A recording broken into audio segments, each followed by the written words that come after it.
Oke, Bismillahirrahmanirrahim. Assalamualaikum warahmatullahi wabarakatuh. Jumpa lagi bersama saya, Akil Wilda Arif, di konten terbaru saya nih, dengan tajuk Belajar Barengan. Di mana pada edisi Belajar Barengan ini kita akan bahas terkait tentang bagaimana kita bisa mendesain program kerja buat teman-teman nih yang atau kita semuanya yang aktif di komunitas ya atau teman-teman yang masih menjadi mahasiswa begitu ya, aktif di organisasi mahasiswa, kemudian para pegiat di yayasan gitu ya, dan juga di civil society organization. Nah, desain program kerja sebuah pendekatan yang coba saya kenalkan ya untuk kita pelajari bersama-sama untuk nantinya kita bisa merancang program kerja yang saya maksud tadi untuk bisa program kerja tersebut bisa lebih berdampak dan juga bisa lebih berkelanjutan. Nah, pada pertemuan sebelumnya ya pengantar gitu ya, saya coba menjelaskan terkait tentang apa saja sih fenomena-fenomena yang terjadi ketika kita mencoba untuk mengelola yang namanya program kerja, begitu ya. Memang banyak beberapa ketidakidealan yang terjadi ya, namun ketidakidealan itu kita jadikan sebagai satu pijakan kita untuk bisa lebih baik lagi nih, kira-kira seperti itu, supaya kita bisa mendalami ya kira-kira seperti apa sih kalau kita bicara tentang konteks bagaimana sih membuat satu program kerja yang berdampak dan berkelanjutan. Nah, kita coba sama-sama belajar nih dari mulai dari video sebelumnya ya, pengantar video ini dan juga video-video berikutnya. Nah, pada pertemuan kali ini saya akan membahas terkait tentang teori perubahan gitu ya, membahas terkait tentang teori perubahan atau dalam bahasa Inggris dikenal dengan nama theory of change. Apa itu teori perubahan atau theory of change? Nah, kita sama-sama akan dalami ya. Nah, kira-kira teman-teman, theory of change, the definition. Ini saya ambil dari salah satu modul yang dikembangkan oleh salah satu agensi dari United Nations begitu ya. United Nations Development Group, UNDG begitu tahun 2017. Di modul tersebut memang secara praktis menjelaskan terkait tentang bagaimana program-program yang ada dalam skala internasional ya dalam hal ini dikelola sama United Nations atau PBB itu kemudian dirancang dan dikelola begitu. Nah, oleh karenanya modul itu kemudian dirancang gitu ya untuk bisa menjadi panduan ataupun guidebook bagaimana program yang dikelola ataupun yang dijalankan oleh United Nations ataupun dalam hal ini PBB untuk bisa memberikan dampak bagi ya society gitu Pak atau bagi masyarakat dunia dalam hal ini ya. Tentu di berbagai macam agensinya. Karena kan kalau kita bicara tentang agensinya PBB kan banyak banyak macamnya ya. Mulai dari ada yang mengurusi terkait tentang refugees, terkait tentang ini ya apa namanya anak-anak, terkait tentang pendidikan dan seterusnya. FAO terkait tentang agriculture dan seterusnya. Macam-macam gitu. Nah, masing-masing punya punya panduan secara spesifik tapi secara standar ada core-nya ya yang dituliskan di modul ini di United Nations Development Group. Mungkin teman-teman bisa coba cari ya di internet dengan kata kunci ini Theory of Change ya dari United Nations Development Group. Nah, apa yang kemudian disampaikan di modul itu terkait tentang Theory of Change ini menarik untuk kita sama-sama pahami nih. Nah, menurut modul tersebut ya tentunya dengan berbagai kesepakatan yang apa ya yang istilahnya disapai gitu oleh para perancang gitu perancang modul tersebut. Nah, kita sama-sama dalam ini ya. A theory of change is a method that explains how a given intervention or set of intervention expected to lead to specific development change, drawing on a casual analysis based on available evidence. Nah, ini ada beberapa kata kunci yang bisa kita coba underline di sini. Pertama, theory of change is a method. Ya, jadi ini adalah satu metodologi, satu pendekatan ya yang kita bisa pakai ya, yang dimana metode ini bisa menjelaskan kita terkait tentang bagaimana kita atau selaku pengelola program atau pelaku program atau pelaksana program gitu ya melakukan yang namanya intervensi atau melakukan yang namanya hal-hal yang itu bisa kita berikan kepada penerima manfaat kita dan juga bagaimana kita bisa jadi how a given intervention bagaimana memberikan intervensi dan juga bagaimana menyeting ataupun mengelola ataupun memastikan agar intervensinya itu bisa terancang dengan baik dan bisa terkelola dengan baik gitu ya is expected to lead to specific development change.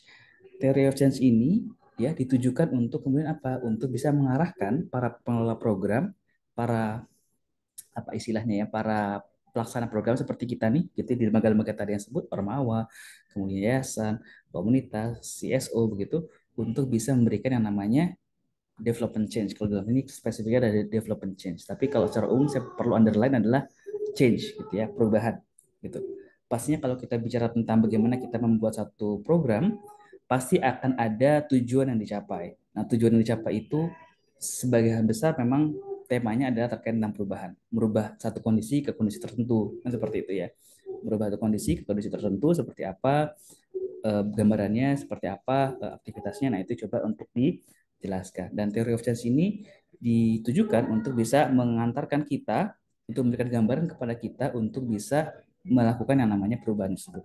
Ya, perubahan terutama ke arah lebih baik ya. Di sini kata kuncinya adalah development change, perubahan yang ke arah lebih baik, perubahan berkesinambungan untuk pertumbuhan. Nah, kemudian drawing on a causal analysis based on available evidence. Jadi pada teori of change ini amat sangat tergantung pada bukti-bukti ataupun fakta-fakta yang ada di lapangan seperti apa ya, sebagai bahan atau sebagai pijakan kita untuk melakukan yang namanya analisis gitu, sebagai landasan atau sebagai pijakan dari adanya teori of change tersebut atau dari adanya teori perubahan tersebut gitu. Nah, ini kira-kira kalau secara definisi ya yang disajikan oleh United Nations Development Group di salah satu modulnya begitu, menjelaskan terkait tentang definisi dari theory of change gitu. Nah, kalau kita coba lebih dalami lagi, kenapa sih kita perlu mendalami yang namanya theory of change ini? Saya mencoba untuk merangkum ada 3 hal teman-teman.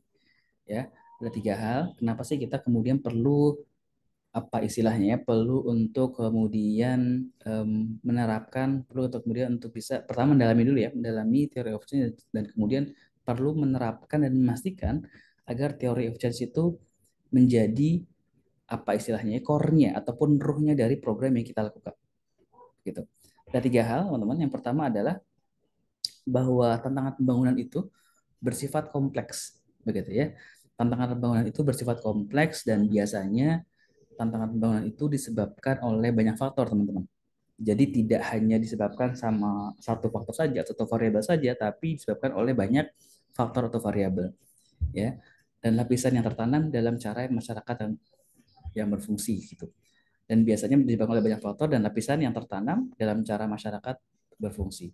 Jadi kalau kita bicara teori of change ini, selain tadi ya, tantangan pembangunan itu bersifat kompleks dan juga dalam, dan yang kompleks itu kemudian itu apa istilahnya ya, tertanam dalam kondisi masyarakat yang juga kompleks gitu ya. Jadi secara masalahnya juga kompleks, secara kondisi di masyarakatnya pun juga bisa dibilang juga kompleks, tidak bisa disederhanakan dalam uraian-uraian yang sederhana gitu. Perlu pemikiran yang lebih mendalam terkait tentang hal itu. Nah, kemudian yang kedua, teori perubahan menyediakan kerangka kerja. Nah, ini ya, teori perubahan menyediakan kerangka kerja untuk belajar baik di dalam atau maupun di antara siklus pelaksanaan program. Jadi adanya teori of change ini, adanya teori perubahan ini, dia memberikan ruang buat kita untuk bisa menjadi kerangka yang baik ya, ataupun sistematika yang baik untuk kita bisa belajar nih. Jadi tidak hanya kita melaksanakan yang namanya aktivitas ya ataupun program kerja, tapi kita pun juga bisa dengan program kerja yang kita lakukan bisa belajar nih, gitu.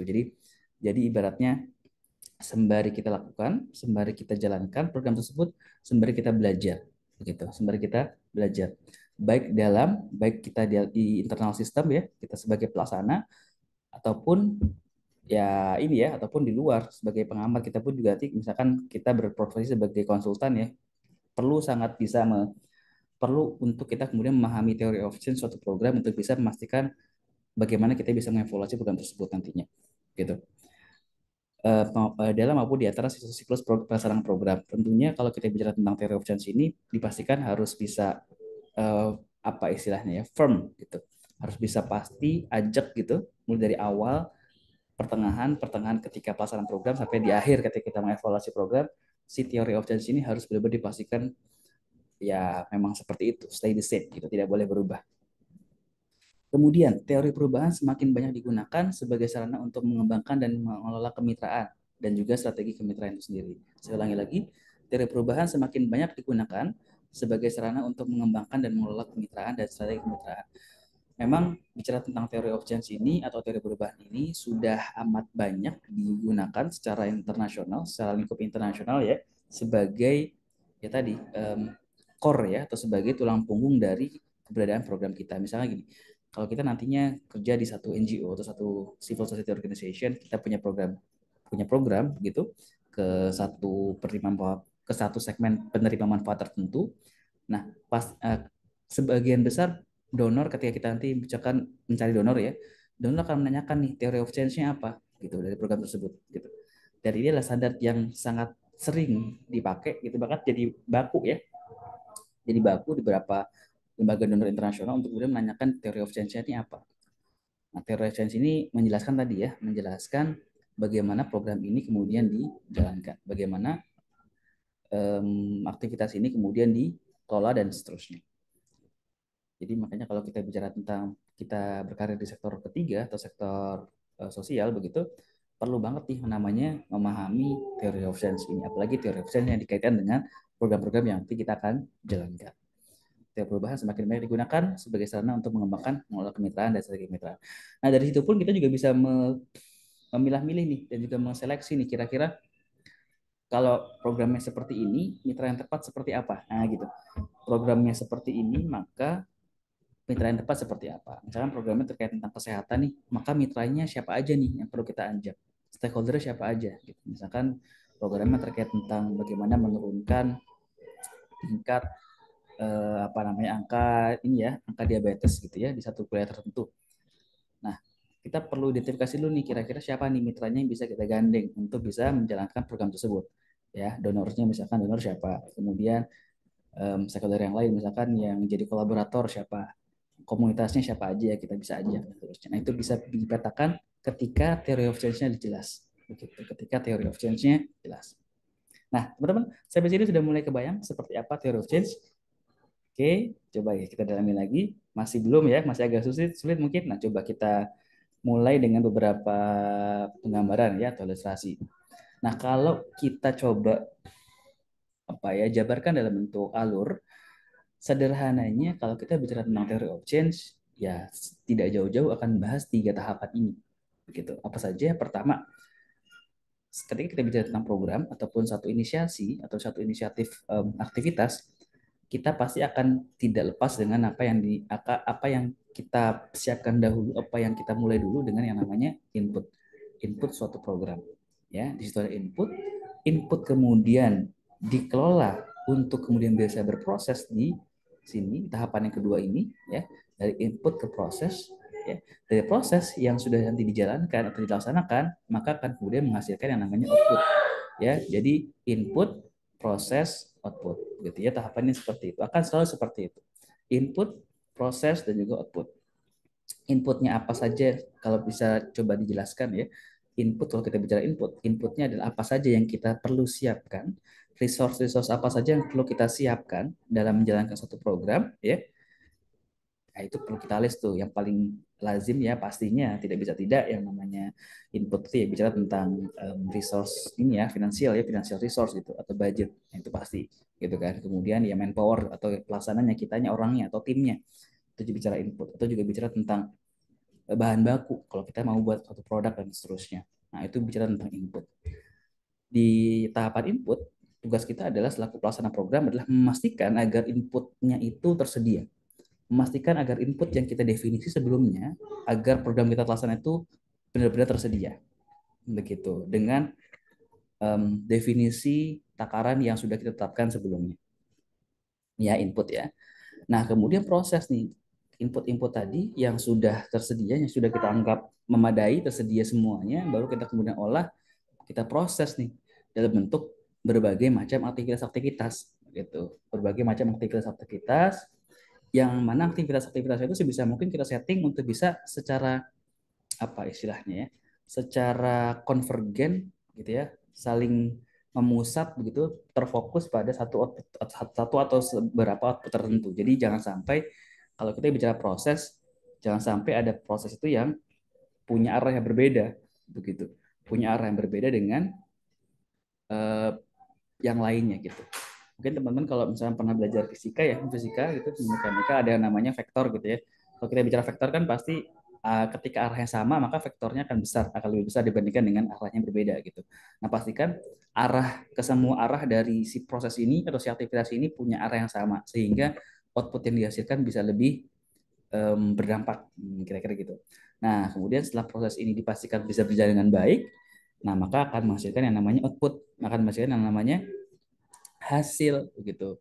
Nah, hasil ini bisa jadi akan dapati hasil yang sesuai dengan ekspektasi, ada juga hasil yang tidak sesuai dengan ekspektasi, tergantung nanti bagaimana kita kemudian mendeliver proses-prosesnya gitu. Jadi akan sangat terkait teman-teman, akan sangat terkait, akan sangat berhubungan dari apa yang kita coba jalankan di prosesnya ini dengan hasilnya seperti apa itu akan sangat terkait gitu. Jadi kalau kita nanti ketika sudah sampai pada tahapan output sudah bisa capture outputnya apa aja nih yang sudah termunculkan dari satu program, kita bisa ngecek nih ini sudah sesuai belum ya dengan yang kita ekspektasikan. Bisa ngecek dari mana? Yang bisa kita cek adalah ya prosesnya. Kalau misalnya kita dapat outputnya tidak sesuai dengan ekspektasi misalkan, nah kita cek prosesnya nih, bisa jadi ada proses-proses yang kemudian tidak sesuai dengan rencana begitu, tidak sesuai dengan rencana. Atau kalau misalkan prosesnya sudah jalan dengan baik nih, tapi kok masih outputnya masih belum memuaskan ya, bisa jadi persoalan ada di tataran input gitu. Nah, output ini nantinya bisa jadi satu bentuk indikator ya, sukses apa tidaknya satu program itu akan kelihatan. Apalagi ketika sebelumnya kita di program ketika kita merancang program itu outputnya sudah terdefinisi dengan detail dan dengan jelas. Gitu. Nah, karena itu jadi satu model utama tuh ibaratnya kalau saya boleh mengatakan tidak berkelebihan saya kira bahwa ketika kita memastikan output itu jelas-jelas di awal itu adalah setengah jalan kita dalam merancang program gitu ya, setengah jalan kita untuk bisa merancang yang namanya program. Nah, ini ya. Jadi kalau kita bicara tentang alur, tahapan sederhana ini ada input, ada proses, ada output. Ya, saya lagi-lagi ada input, ada proses, ada output. Nah, saya coba ilustrasikan ya secara contoh. Ini kita ada gambar lemari ya atau closet gitu ya. Lemari pakaian. Nah, ini kan kita lihatnya sudah jadi nih. Nah, yang kita lihat sudah jadi ini ibaratnya adalah satu output yang dihasilkan dari para pengrajin atau para pegiat furniture begitu untuk membuat yang namanya lemari. Itu outputnya lemari, sudah jadi bentuk lemari. Itu dengan fitur-fitur yang ada. Nah, tentunya si pengrajin ketika membuat lemari pasti dong sudah membayangkan dong, sudah memvisualisasi dan membayangkan begitu. Ketika saya mau buat lemari, fitur apa saja yang perlu ada? Lemari pintunya ada berapa? Gitu. Kolomnya ada berapa? Gitu ya. Kemudian di setiap kolom isinya apa aja, berapa rak dan seterusnya. Ini gunanya untuk apa dan seterusnya. Gitu. Warnanya mau dibuat kayak gimana, bahannya mau apa. Itu sudah kebayang.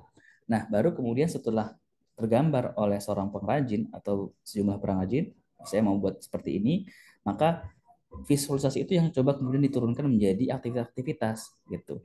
Aktivitas dalam membuat yang namanya lemari ini, misalkan apa aja ya, ya pastinya ya mulai dari memastikan apa namanya, memastikan semua barang baku raw material itu bisa diolah sedemikian rupa sehingga nanti siap untuk dirakit begitu ya. Kemudian apa istilahnya, cat diperlukan untuk kemudian nanti mengecat dan seterusnya, tapi sebelumnya juga ada proses perakitan juga gitu ya. Jadi coba di breakdown segala bentuk aktivitas-aktivitas yang itu menuju ke tadi penciptaan yang namanya output ini, dalam hal ini adalah lemari gitu. Nah, sudah kita lihat aktivitas, sebelumnya pun juga kita juga perlu ngecek juga nih apa saja dibutuhkan untuk bisa membuat lemari ini dalam hal input, dalam hal resource-nya apa saja. Ya pastinya ya bahan bakunya ya misalkan ini eh, kompon kayu gitu ya, kayu komposit misalkan seperti itu. Kemudian ada apa lapisan yang apa namanya, lapisan laminasi misalkan atau besinya, batang besinya ya, atau apa gitu ya, atau buat pegangan tangannya ketika untuk kemudian bisa buat raknya gitu ya, atau buat drawernya dan seterusnya. Nah, macam-macam itu didefinisi dulu di awal sehingga kita pastikan oh butuh tripleknya berapa, butuh kayu kompositnya berapa gitu ya, butuh laminasinya berapa, butuh batangan besinya berapa dan seterusnya. Itu dipastikan dulu ada dan seterusnya. Dan pastikan juga manpowernya ada nih yang bantuin kita untuk buat ini ada nih sehingga ya perbuatan buatan si lemari ini tidak molor gitu ya, atau tidak memakan banyak waktu yang kemudian itu tidak sesuai dengan apa yang sudah diekspektasikan. Nah, ini terkait tentang apa lemari ya. Satu lagi nih ilustrasinya nih. Perakitan mobil atau mobil. Nah, yang tergambar di sini perakitan mobil ini adalah bagian dari proses gitu. Bagian dari proses. Prosesnya adalah ketika ya bahan-bahan bakunya pembuatan mobil sudah mulai dirancang sedemikian rupa, dirakit sedemikian rupa dan itu sudah masuk assembly line gitu untuk kemudian bisa memastikan dan bisa memasang bagian-bagian atau part-part mobil yang lebih kompleks atau lebih sulit gitu ya seperti itu sampai nanti di akhir dari assembly line ini ya mobil sudah jadi gitu ya mobil sudah jadi untuk utuh yang kita lihat sehari-hari di jalanan itu sudah utuh jadi dan siap dipasarkan ke customer. Nah sebelum proses ini ya sama kayak tadi lemari ya pastikan dulu butuh resource-nya apa aja gitu. Jangan sampai resource-nya tidak mencukupi sehingga pada akhirnya ya mobilnya tidak jadi gitu dan tidak akan pernah kita lihat mobil-mobil yang kita lihat di jalan dalam sekitar kita gitu ya teman-teman ya. Ini sebagai contoh ilustrasi kalau kita bicara tentang theory of change. Dan di sini ada perubahan esensinya ada esensi perubahan yang terjadi. Teman-teman ini nggak perhatikan nggak? Misalnya tadi lemari ya dari raw material ya dari bahan baku yang tadinya bentuknya adalah ya masih masih bentuk kayu lapis begitu belum terbentuk apa-apa diproses sedemikian rupa sehingga dia menjadi lemari. Kemudian sama juga di sini di mobil ya lempengan lempeng besi gitu ya atau lempeng baja gitu yang masih bentukan lempeng gitu kemudian diproses sedemikian rupa digabung-gabung dengan part-part lain sampai pada akhirnya membentuk yang namanya mobil begitu. Kemudian nah ini kalau kita bicara lebih detail lagi terkait tentang theory of change ya, ya input, proses dan juga output. Ada yang namanya current and future state analysis. Current and future state analysis. Nah, untuk bagian input, nah ini kita bicara current ya, kita bicara tentang hal yang kita rasakan sekarang, yang kita lihat saat ini ya, namanya juga current ya. Current itu kan ibaratnya di titik sekarang gitu. Nah, kita bicara tentang inputnya apa aja nih, gitu. Inputnya apa aja itu bicara tentang current conditionnya kayak seperti apa. Kemudian di bagian output kita bicara tentang future. Kedepannya mau kayak gimana, gitu. Kedepannya mau seperti apa. Nah, itu bicara tentang future. Nah, untuk current and future set ini nanti akan ada video yang lebih detail untuk menjelaskan ini. Saya akan lanjut dulu. Ini sekedar pengenalan aja di video yang ini ya. Dan ini juga sebagai penjelas ya, ada lebih detail lagi terkait apa saja sih kalau kita bicara tentang current state analysis dan juga future state analysis, hal-hal apa sih yang kita butuhkan atau kita lakukan. Dan sini dia, ini saya coba tes dulu, saya kasih intro dulu ya supaya nanti bisa menjadi pijakan kita untuk video-video berikutnya. Misalkan di current state analysis kita butuh yang namanya problem and need based assessment atau ada asset or resource based assessment gitu ya. Kemudian future kita perlu nanti ada yang namanya objektif objektif apa definition gitu ya objektif defining kita mendefinisikan objektifnya apa kemudian risk and assumption-nya apa aja risiko dan asumsinya apa aja yang ada dalam satu program kerja yang kita lakukan ini ya sebagai intro yang nanti kita akan bahas di video-video berikutnya dan itu di video yang sekarang ya terkait dengan teori perubahan ya satu bagian penting dalam program kerja yang kita akan rancang dan kita akan laksanakan ini jadi satu tulang punggung ya yang kita perlu jaga mulai dari proses perancangan pelaksanaan sampai nanti dievaluasi ini sangat jadi panduan dan pijakan bagaimana kita semua dalam mengelola yang namanya program kerja. Kita lanjut ke video berikutnya di beberapa hari ke depan akan saya coba posting ya dan juga jangan lupa untuk like, share dan juga komen bila ada beberapa hal yang menarik untuk didiskusikan gitu ya ataupun ketika ada beberapa hal yang mungkin tidak sesuai atau tidak sepahaman silakan bisa ditambahkan oleh teman-teman di kolom komen dan juga jangan lupa subscribe untuk bisa mendukung channel ini. Terima kasih banyak atas waktunya. Saya cukupkan. Assalamualaikum warahmatullahi wabarakatuh.